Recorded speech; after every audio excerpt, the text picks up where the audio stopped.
Hey guys, today I'm going to be replacing a starter on a 2007 BMW 335i. This will be the same procedure for pretty much all N54 engines.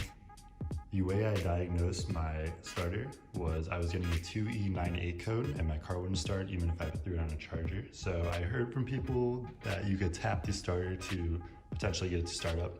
So what I did is I took off my cowl and I came in between the intake manifold and I would hit the starter with this breaker bar, and then my car would start. I had a few instances where I'd be out and I just had my breaker bar with me, the car would die and I could just hit it and it would start up. So you can do that as a temporary fix if it is your start. So I have a few aftermarket parts on my car, including the air filters and the charge pipe and all that.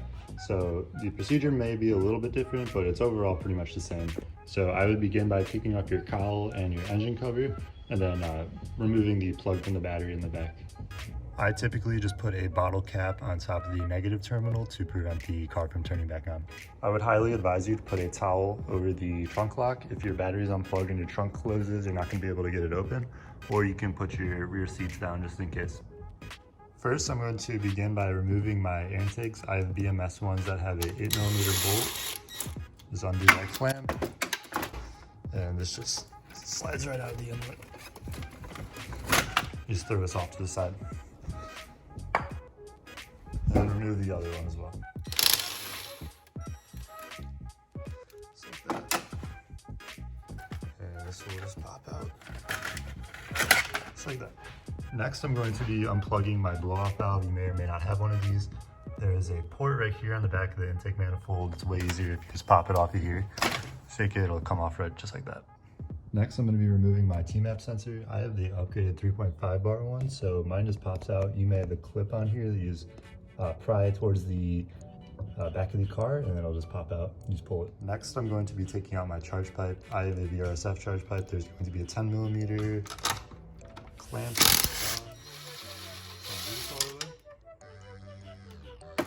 And then next, you want to come over to your charge pipe and pop this clip out. It's like that. Once the charge pipe is out, you're going to want to come down to your throttle body, and you're going to see this little hose right here. As they come down here, squeeze on both sides, just pop that off.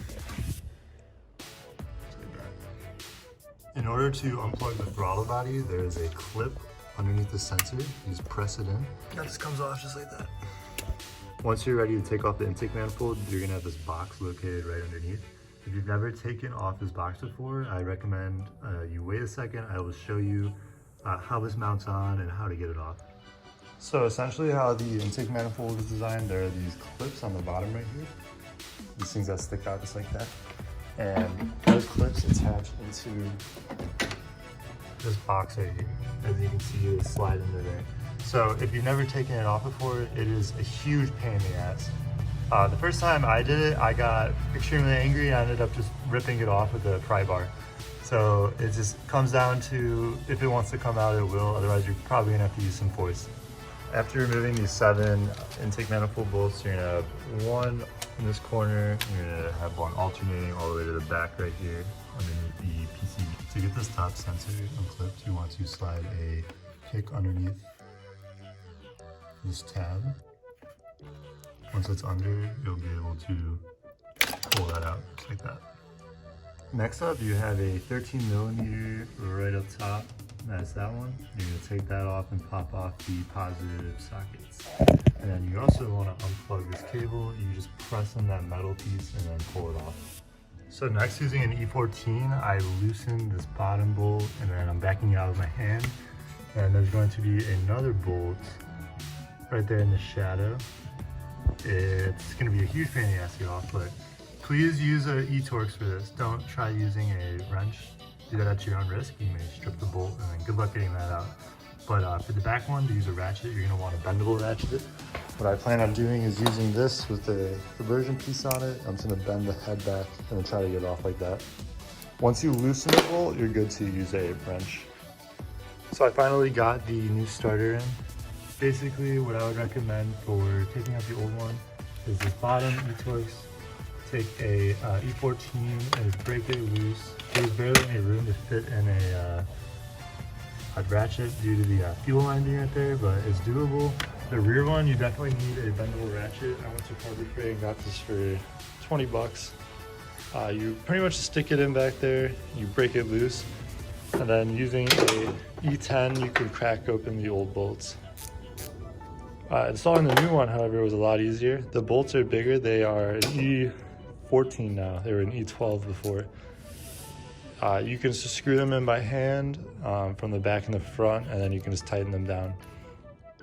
There really isn't enough room to use a torque wrench on those starter bolts, so I would just go hand tight. The connection doesn't need to be like airtight or anything, so hand tight will be fine. Once you get your intake manifold back on, you're going to want to start retightening everything. There's a specific pattern you really want to follow, tightening everything to around 11 pound-feet.